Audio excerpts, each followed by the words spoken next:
Olá, boa tarde, bem-vindo, bem-vinda de volta, quem esteve conosco de manhã, quem não esteve, bem-vindo, bem-vinda.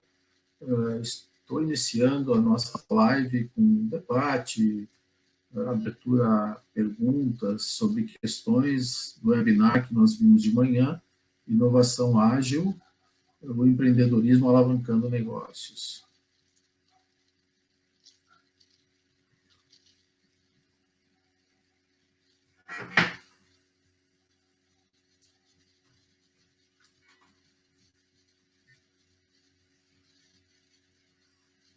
Aguardando as pessoas entrarem, a gente começar a nossa live.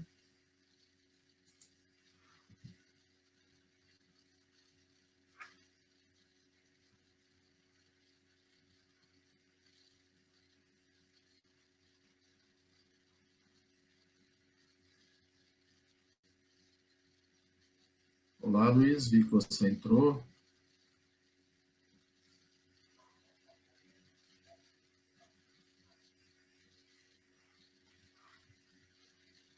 Elisete também, boa tarde.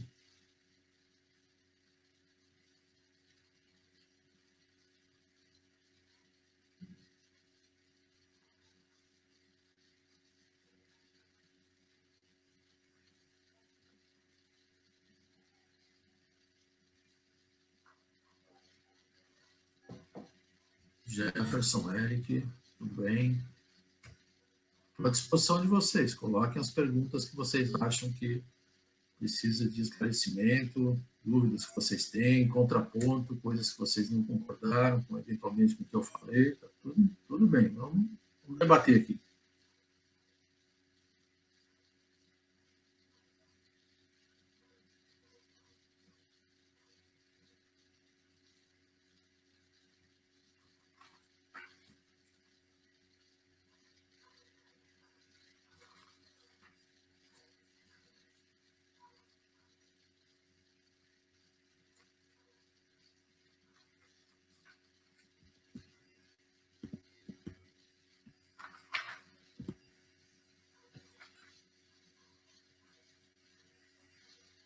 Talvez para a gente começar a debater, eu vi que pela manhã no chat o Luiz Otávio colocou, não foi no chat na verdade, me mandou uma mensagem perguntando quais seriam as barreiras à inovação e como superá-las, né?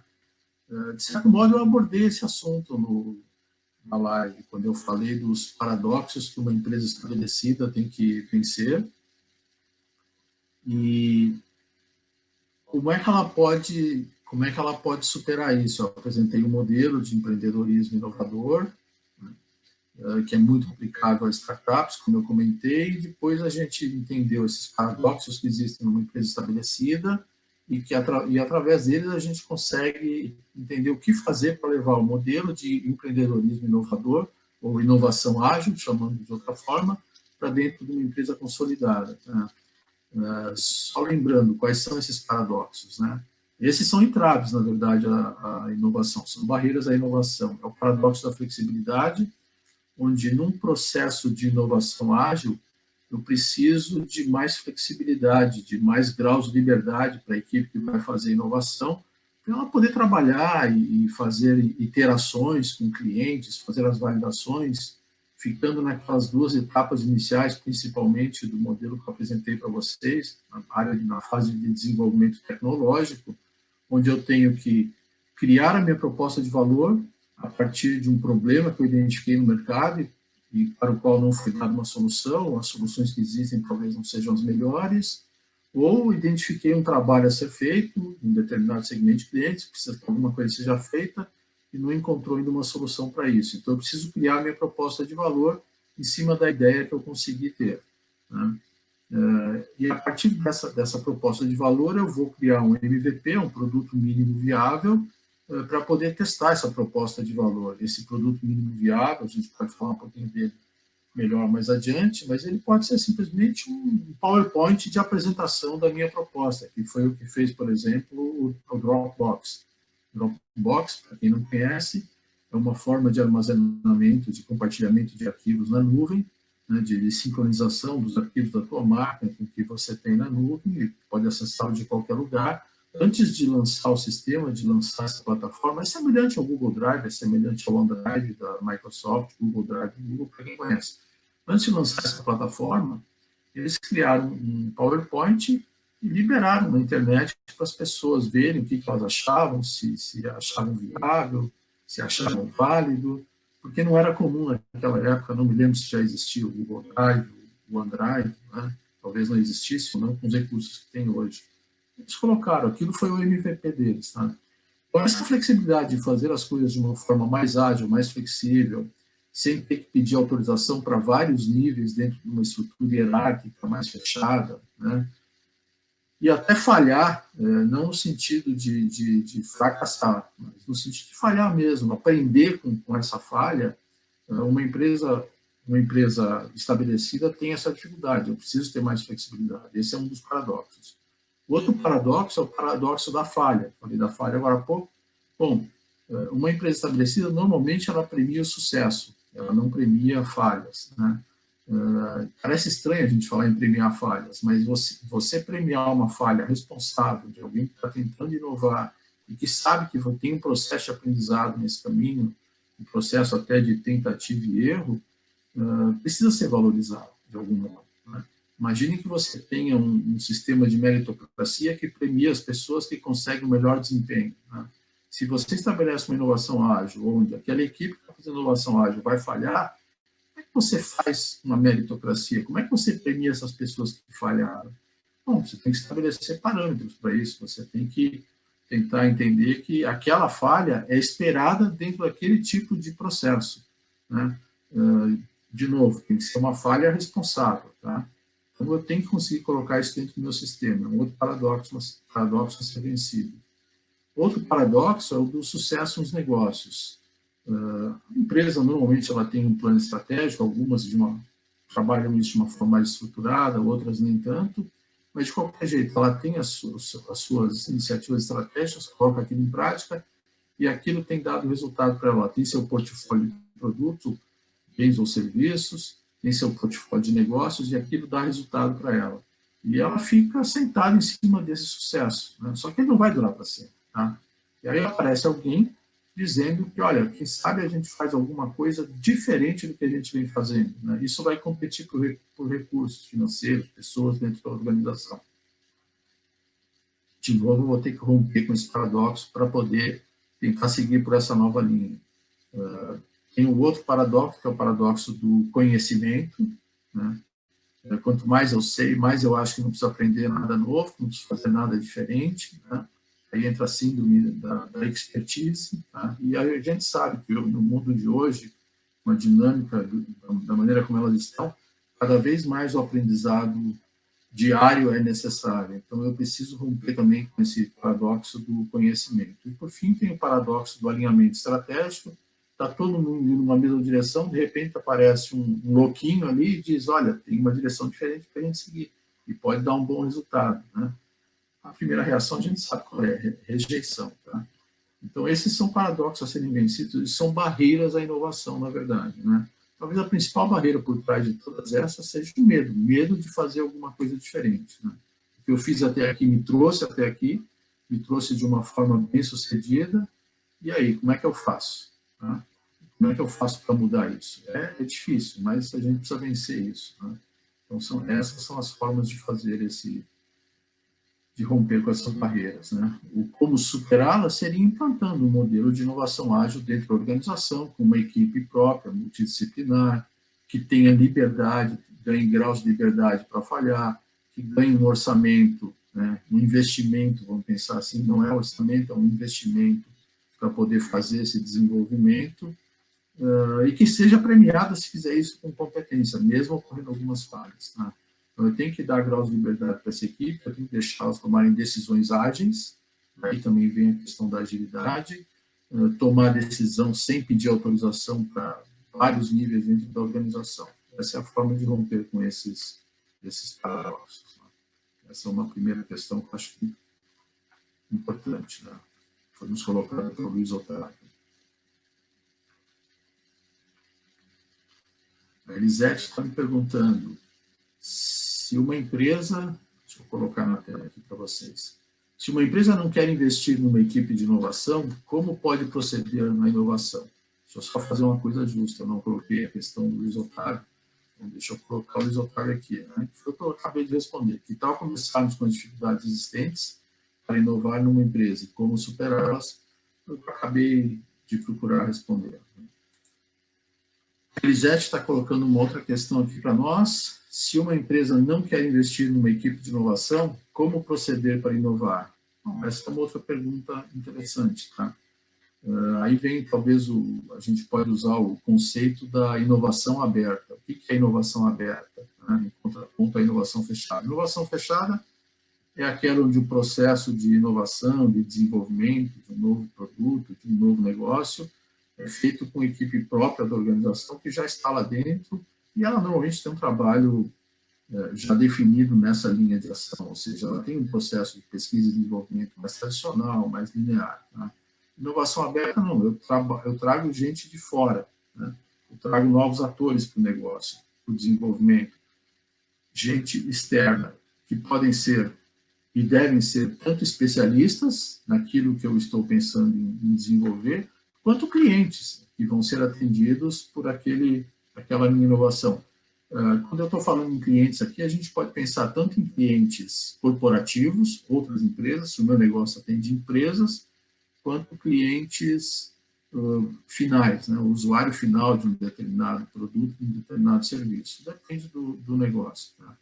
Então, uma forma de fazer isso é através de inovação aberta, trazendo pessoal de fora para fazer isso.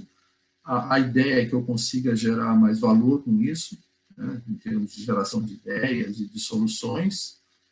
Eu preciso ter um processo, romper com o meu processo linear de pesquisa e desenvolvimento, eu preciso ter um processo mais flexível. Né, e basicamente é isso, tá? Fazer inovação aberta. Né. Não tenho recurso financeiro para investir, não tenho pessoal próprio. Bom, pessoal próprio, trazendo pessoal de fora, eu resolvo esse problema. Recurso financeiro, posso fazer um contrato de risco, né? Se o pessoal topar, olha, se for bem sucedida, ganhamos os dois. Se não for bem sucedida, perdemos os dois. Ou fazer um investimento menor para que pelo menos aquela equipe consiga trabalhar. Eu vou ter que dar condições de trabalho para ela, vou ter que criar uma área, dar alguns recursos, né, de computadores, seja o que for, para elas poderem trabalhar, certo? Basicamente isso, acho que responde a tua pergunta. Né? O que mais que a gente tem aqui? O Marcelo Beltrán está nos perguntando, nesse pós-pandemia, o que vai ocorrer com o processo de inovação chinês? Então, de fato, eles vão, de fato, exercer protagonismo global ou seguirão seguidores? A tua pergunta exige uma bela explicação, mas vamos lá, vai. O que vai ocorrer? A gente pode passar alguns cenários, né? A gente pode imaginar alguns cenários, tá? O processo de inovação chinês. Eles vão, de fato, exercer protagonismo global ou seguirão com seguidores? Bom, minha opinião, tá? Nunca pesquisei isso, mas a minha opinião, eles não são seguidores já há algum tempo. Eles têm feito algumas inovações. Tá? Em outras, eles são seguidores, ok. Mas, via de regra, eles têm feito algumas inovações. Tá? E tem um documentário da uma TV portuguesa que mostra a vida do Xi Jinping, né? E que deixa claro que eles têm como visão de futuro serem os grandes protagonistas econômicos do mundo, né, no mundo globalizado, até, se eu não me engano, 2040. Tá? Então, assim, eles não pretendem ser seguidores, eles pretendem sim fazer inovação, que é uma das formas de você ter esse protagonismo econômico mundialmente. Agora, o que vai acontecer pós-pandemia é difícil dizer. Tá? Eu acho que o que levou recurso, minha opinião também, o que levou recurso para eles, o que permitiu eles se desenvolverem da maneira como eles estão se desenvolvendo, foi a história da mão de obra barata. Muitas linhas de produção de diversos países, Estados Unidos, Brasil, inclusive, levaram suas fábricas para lá. Isso gerou caixa para eles. Isso foi, para quem assistiu a live na tarde da manhã, quando eu falei da análise de portfólio, da vaquinha leiteira, isso foi a vaquinha leiteira deles. Isso gerou caixa, sem dúvida nenhuma, para eles. Continua gerando. Eles continuam sendo um grande produtor global, né? Do ponto de vista estratégico, na minha opinião, isso tem uma falha terrível. Fazendo um paralelo, seria como colocar todos os ovos numa única cesta. Se a cesta cai no chão, quebra todos os ovos, você fica sem ovo nenhum, né? Se a China para de produzir, porque teve uma pandemia lá, todo mundo fica sem produtos no mundo, né? Ou em grande parte, tá? E foi o que aconteceu no início. Está todo mundo brigando hoje para comprar equipamentos de proteção individual em função da pandemia, todo mundo brigando para comprar respiradores, né? E quase tudo vem da China, tá? Sequestrando cargas que descem no aeroporto intermediário antes de chegar no destino. Então, é uma briga danada. Então, assim, acho que eles não são mais tão como seguidores assim. Eles têm feito inovação em algumas áreas, minha opinião, vão continuar fazendo, e tende a crescer. Talvez percam um pouco do caixa que eles têm, né, da vaquinha leiteira, porque eu acho que os países vão começar a olhar, opa, não dá para colocar toda a produção lá, a gente fica na mão deles. Tá? E não tem nada a ver com o sistema político deles, estou falando estrategicamente do ponto de vista de produção. Acho, não sei se eu te respondi, Marcelo, eu posso te dizer. O Eric aqui está me perguntando, deixa eu colocar o Eric aqui, se Lean Startup e inovação ágil é a mesma coisa. Sim, Lean Startup e inovação ágil, a gente pode dizer que é a mesma coisa, né? Lean, se a gente fosse traduzir livremente, seria enxuto, né? Seria uma startup enxuta, tá? O Lean Startup está muito focado em startups, em empreendimentos embrionários, né? Uma empresa nova que está nascendo. A live que eu trabalhei de manhã, o webinar, foi mais como levar essa mesma lógica, esse mesmo tipo de desenvolvimento de inovação para dentro de uma empresa estabelecida. Então, não é uma startup, né? É uma empresa consolidada, uma empresa incumbente, mas que quer fazer inovação de uma forma ágil. Tá? Foi essa a lógica.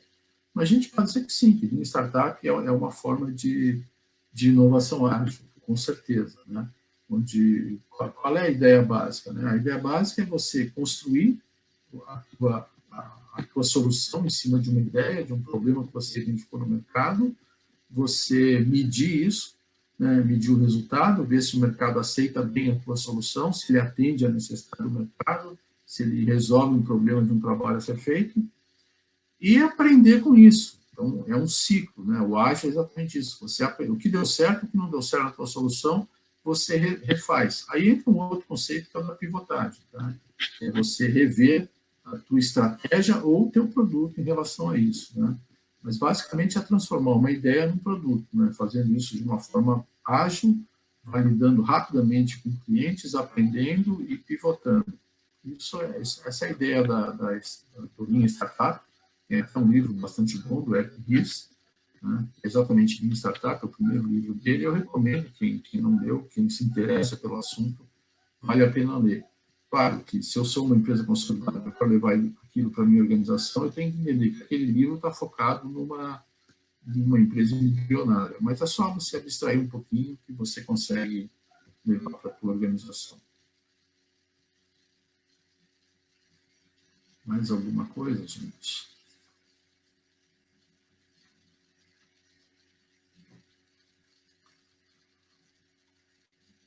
Eu falei um pouco antes da questão do MVP, falei também na parte da manhã no webinar sobre o MVP, Minimal Viable Product, o mínimo produto viável. O que é isso? Não é um protótipo, tá? O protótipo é algo já, digamos, funcional, né, que eu vou usar para verificar se aquele meu projeto, aquele meu desenvolvimento, até às vezes a minha linha de produção, se ela está, linha de produção nem tanto, mas se está funcionando, tá? Um MVP seria um passo anterior, um passo para trás desse protótipo, né? E existem MVPs a gente pode classificar de baixa e de alta fidelidade, né? O que seria um MVP de baixa fidelidade? Eu dei o exemplo do Dropbox, uma apresentação em PPT. Aquilo é um MVP de baixa fidelidade. Ele não cumpre a função que o Dropbox se propôs a cumprir. Ele simplesmente apresenta o conceito, apresenta as soluções que aquele conceito vai te trazer, né? E a partir daí faz a validação com o mercado. Então, aqui é um MVP de baixa fidelidade.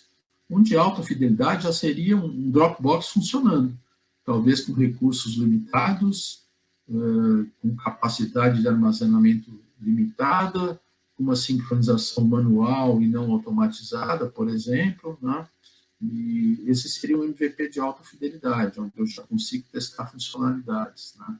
Então, dá para pensar assim. Isso é um MVP, um produto mínimo viável, onde a gente vai verificar se aquele produto, aquela ideia de solução, o produto é para dar uma solução para alguma coisa, se aquela ideia de solução está funcionando de algum modo. Tá? Esse é o conceito básico do MVP, é um conceito desenvolvido pelo Eric Ries, está no livro Lean Startup, que eu comentei antes, por isso que eu digo, é um livro bastante bom para a gente ler. Espero ter te respondido, Eric.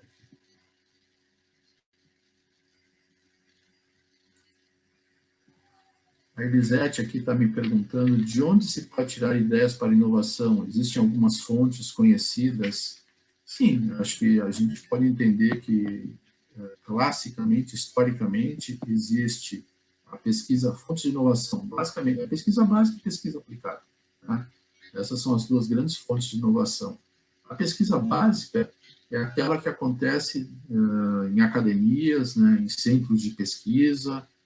O objetivo dela não é chegar a um resultado específico, ela não tem um resultado definido, o objetivo dela, basicamente, é matar a curiosidade do pesquisador. O pesquisador tem uma ideia, acha que pode investigar aquela ideia de algum modo e ele vai fazer pesquisa básica. Então, nem toda pesquisa básica vai ser útil para alguém, né? a não ser para matar a curiosidade daquele pesquisador. Muitas delas acabam sendo úteis para a humanidade, né? Acabam indo adiante, indo para o mercado e se transformando em produtos, bens ou serviços com utilidade. Né? A pesquisa aplicada, por sua vez, é aquela que acontece em empresas que fazem pesquisa, que têm também seus grupos de pesquisa, seu centro de pesquisa, sua função, pesquisa e desenvolvimento, P&D, um caso típico, talvez os mais conhecidos, a própria 3M. Né? Na 3M, eles fazem muita pesquisa e desenvolvimento. O próprio Google tem centro de pesquisa, eles fazem muita pesquisa e desenvolvimento lá. Né? Então, essa seria uma pesquisa aplicada. E ainda dentro da pesquisa aplicada, a gente pode pensar que existem dois grupos ou duas fontes para a gente ter ideias. Porque para fazer inovação, a partir de uma pesquisa, você tem uma ideia. Né? Uma ideia de como resolver um problema ou de como executar um determinado trabalho. Quais seriam esses dois grupos dentro da pesquisa aplicada? Os próprios clientes.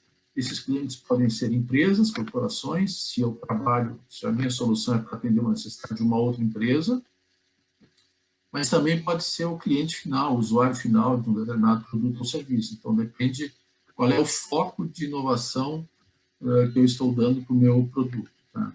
Então, eu tenho clientes, corporações, empresas ou o usuário final, que seria uma fonte de pesquisa aplicada, né? Não de pesquisa aplicada, mas para tirar ideias para fazer a pesquisa aplicada. E a outra fonte é um conceito que vem do pesquisador do MIT, o Eric von Hippel, né, onde ele criou o conceito de lead user. Né, seria como o usuário líder, o usuário-chave, traduzindo livremente, seria isso. Tá? Que é um cliente que tem necessidades específicas, ele consegue antever uma necessidade para um problema que ele não conseguiu resolver ainda e que acaba virando depois uma solução generalizada. Talvez um exemplo, tá? Um piloto de Fórmula 1 né? Precisa de um sistema para manter o carro na pista o mais estável possível, o mais grudado possível, acelerando o máximo que ele puder.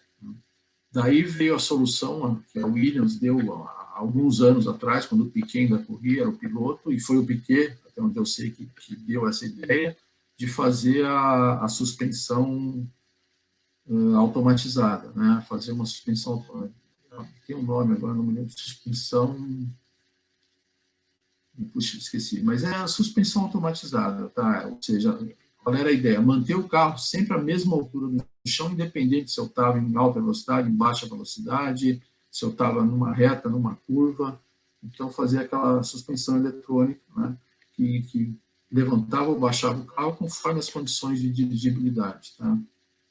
E fez aquilo, e aquilo deu muito resultado. a Williams foi campeã, o Piquet foi campeão, inclusive, com esse tipo de suspensão, mas depois ela foi banida da Fórmula 1 porque era um sistema caro, né?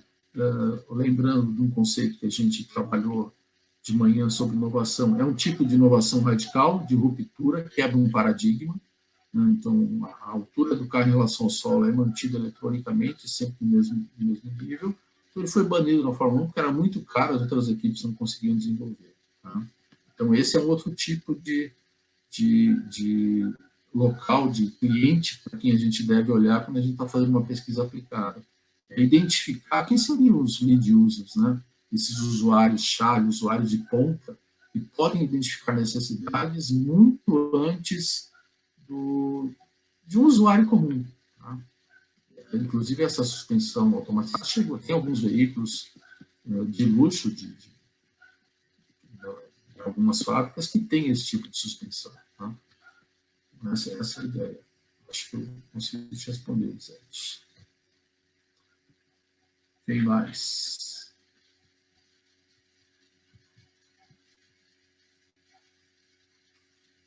Luciano está me fazendo, tudo bem, Luciano? Está me fazendo uma pergunta aqui. O MVP pode servir, então, para apenas apresentar uma ideia e sentir a receptividade de determinado público? Sim, o MVP de baixa fidelidade, sem dúvida. Às vezes eu só vou apresentar a ideia, né? Eu vou apresentar um desenho, eu vou apresentar um sketch, né, um esquema, eu vou apresentar um PowerPoint, tá? E eu quero ver a reação do público naquele primeiro momento. Serve para isso também. Né? Por isso, esse é o conceito de mínimo produto viável. Ele necessariamente não é um produto funcional. Tá? Ele pode chegar a ser um produto funcional, como eu falei, mas necessariamente não é. Certo?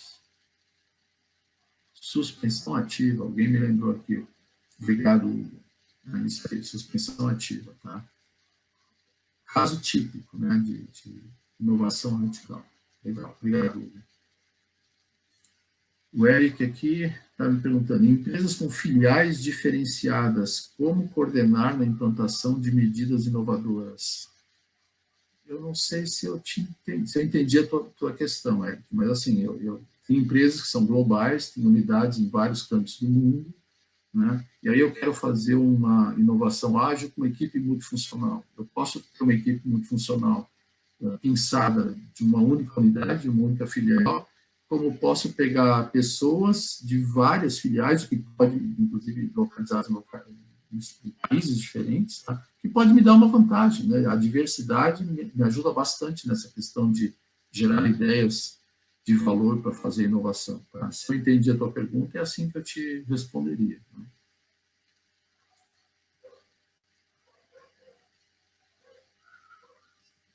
O Luiz Otávio está colocando para nós aqui. Já estamos em recessão, sim, infelizmente. Em qual área você, então, recomendaria buscar inovar? Usar tecnologia para atender o cliente com mais conveniência ou menor custo? Essa também é uma pergunta difícil de responder assim na lata. Eu vou responder com uma resposta clássica para qualquer pergunta. Depende. Depende do quê? Depende do tipo de empresa com quem eu estou trabalhando. Né? Eu acho que as empresas ganharam, e essa foi a ideia, inclusive, do programa Retomada 2020, ele nasceu a partir disso, né, a partir desse insight. As empresas ganharam um tempo, elas não queriam ter ganho, mas ganharam um tempo, muitas empresas, muitos empresários, muitos executivos, muitos empreendedores, ganharam um tempo que normalmente eles não têm para pensar ou repensar o seu negócio. Tá? Então, a nossa proposta é exatamente isso. Olha para o teu negócio, o que você não fez que poderia estar fazendo? O que você está fazendo que não deveria, talvez, estar mais fazendo, ou não deveria estar fazendo da forma como você está fazendo? Usa ferramentas para isso, usa a matriz de portfólio para fazer essa análise, usa aquela lógica de proximidade do cliente, oportunidade, né? Onde você vai buscar identificar espaços em branco, ou seja, áreas que você poderia entrar, criar um novo segmento, criar uma nova solução que talvez ainda não exista, tá? Então, assim, depende muito do tipo de organização, né?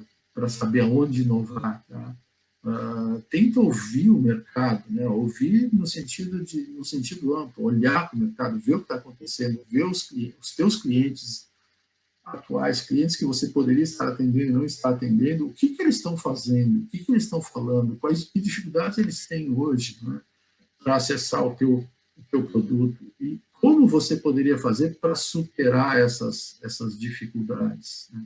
Eu acho que é por aí, é aproveitar esse tempo que a gente ganhou, que todos nós ganhamos, ou grande parte ganhou, e mesmo quem não ganhou, aproveita, porque a economia está em recessão, como você falou, está, né, parada, né, ou está parando, ou está quase parada, e a gente precisa aproveitar esses momentos para criar uma nova oportunidade, né? Tem um provérbio, acho que é chinês, que diz exatamente isso, né? Ameaça e oportunidade. As duas coisas te levam a...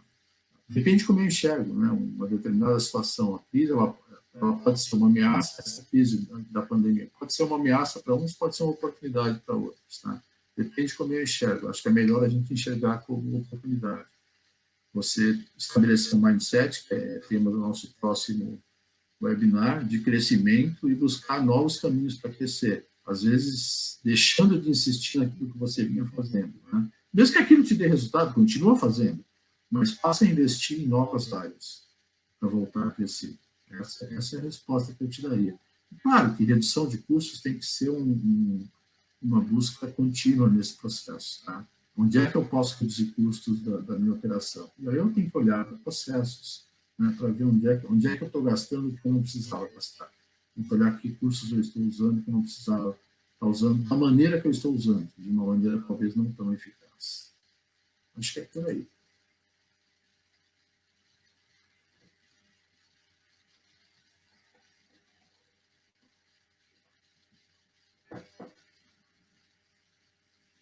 Luciano, desculpe, o Luciano está me perguntando: a prática de grupos de melhoria multidisciplinares pode contribuir para a construção da cultura da inovação, especialmente a incremental?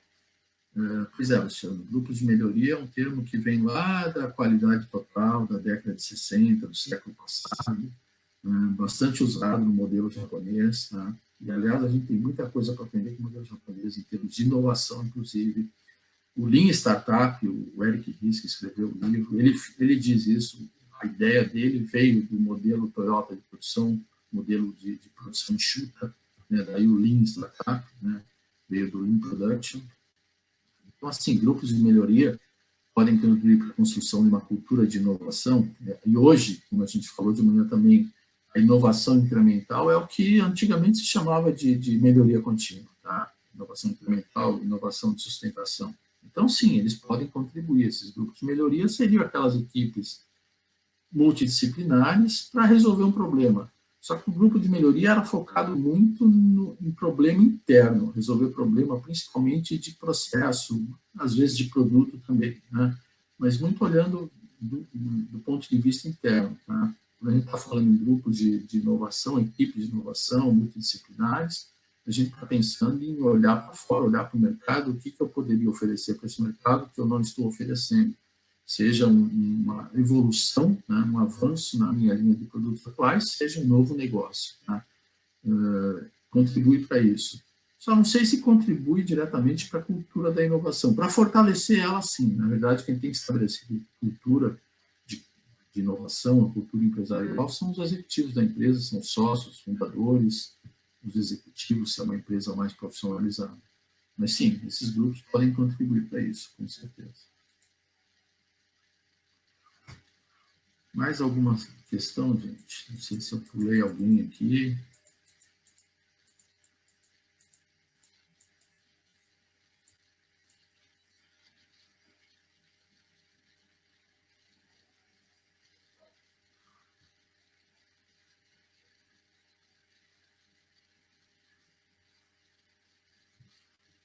A Elisete está com uma questão aqui para a gente.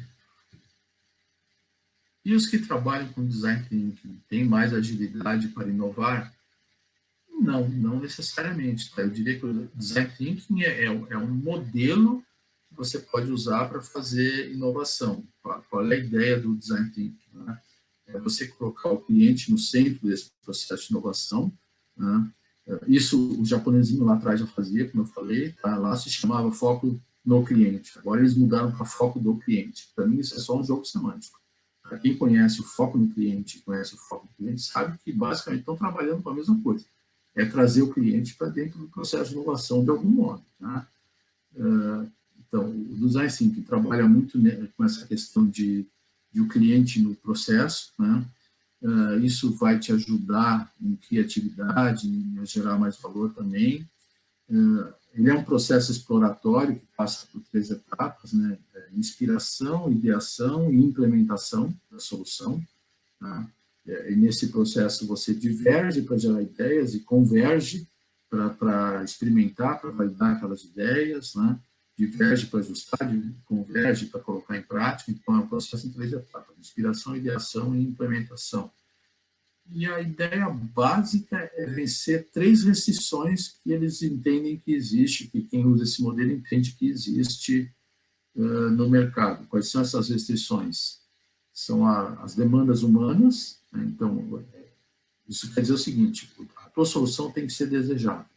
Eu tenho que vencer restrições sobre a tua solução, que talvez, por ser inovadora, ela sofra algumas resistências no início. Então, ela tem que ser desejável.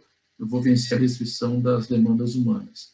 Eu tenho que vencer a restrição tecnológica, né? Ou seja, tem que ser um produto. Eu posso ter uma ideia brilhante, genial, mas o produto não é factível por algum motivo. Tá? Tem que ser factível. Eu vou vencer essa restrição. E a outra restrição é a restrição econômica, né? Ele tem que ser viável financeiramente, né? Tem que ser um produto que eu consiga torná-lo útil para o mercado, consequentemente acessível para o mercado e que agregue valor para a empresa. Tá? A gente falou da suspensão ativa, que foi banida porque equipes que não tinham muita verba para investir, umas equipes de ponta na Fórmula 1, e isso acontece até hoje, com diversas tecnologias, não tinham condições de desenvolver aquela suspensão ativa. Então, se os outros não conseguem desenvolver, vamos nivelar por baixo, ninguém vai trabalhar com suspensão ativa. Basicamente isso. Tá? Essa é a ideia do Design Thinking. Né? É um modelo, né, bastante útil, mas que quem conhece desdobramento da função qualidade, que é o modelo japonês, voz do cliente, sabe que esse modelo veio de lá. Com certeza a inspiração veio de lá, com uma roupagem nova, né, uma linguagem mais atual. Acho que é isso que eu posso te responder, Sérgio.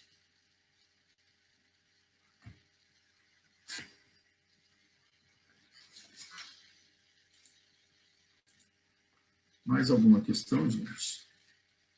Mais alguma coisa que eu possa colocar para vocês? A gente tem até 1h, né, até as 18 horas, mas, evidentemente, não precisamos ficar aqui até as 18 horas. Mas eu estou à disposição. Se tiver perguntas, mandem. Se eu souber responder, eu vou responder. Se eu não souber, eu vou dizer não sei responder, vou ter que pesquisar.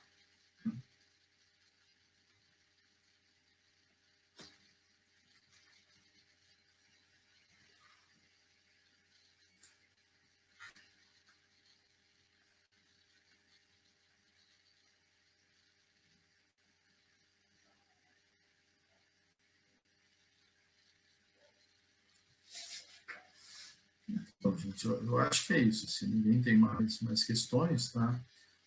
Fico muito feliz pela participação de vocês, né? A gente fez esse programa, o Retomada 2020, com bastante carinho, com bastante cuidado. Todos os especialistas, os consultores, que são bastante experimentados, têm uma sólida formação acadêmica, estão trabalhando com afinco no desenvolvimento dos seus temas para apresentar para vocês, explorem bem eles, né? Usem bem essa live de debates no final do dia. Nós não colocamos ela em sequência do webinar para não prender vocês 2 horas na frente do computador. A gente sabe que isso é complicado, tá? Mas usem bem. O webinar vai ficar disponível na internet, no nosso canal Inteligente, no YouTube, para quem quiser assistir. Esse debate, não. Quem participou aprendeu alguma coisa, viu alguma coisa, tirou suas dúvidas. Quem não participou não vai ter a chance de rever, tá? Ainda tem algumas questões aqui, deixa eu ver o que o Luciano está colocando para nós.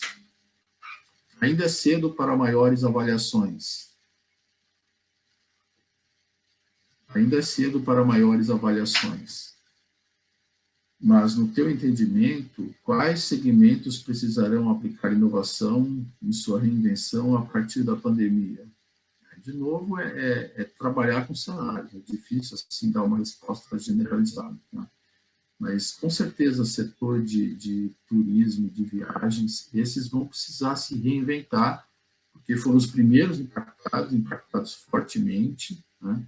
Talvez não tenham sido os únicos, mas o que me vem à cabeça assim, de imediato, e talvez seja um dos últimos a conseguir recuperar o volume de negócio que tinham antes da pandemia. Então, esses vão precisar realmente se reinventar, né? Como fazer as pessoas voltarem a viajar, estarem juntas, né? Se aglomerarem, né? Dado que a pandemia em si só vai passar, segundo muitos médicos dizem, eu não sou médico, eu sou engenheiro, mas que enquanto 50%, 60% ou 70% da população não tiver adquirido anticorpos, e para adquirir anticorpos você precisa ou de uma vacina ou ter sido infectado, né, e de preferência não ter sintomas. Né? Então, assim, enquanto isso não acontecer, a gente vai estar correndo o risco de ter novos surtos. Então, é um setor que vai precisar se reinventar, né? Assim como restaurantes e outros. Mas é difícil dar uma resposta generalizada. Né?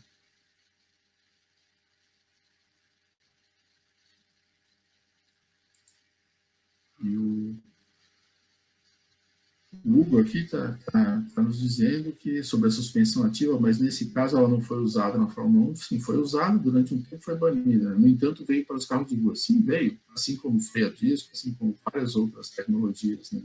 Injeção eletrônica, veio tudo da Fórmula 1, se a gente buscar historicamente. Tá? Veio para carros de luxo na Fórmula 1, porque, como eu disse, é uma tecnologia cara, de ser implementada, de ser desenvolvida. Eu acho que é isso, gente.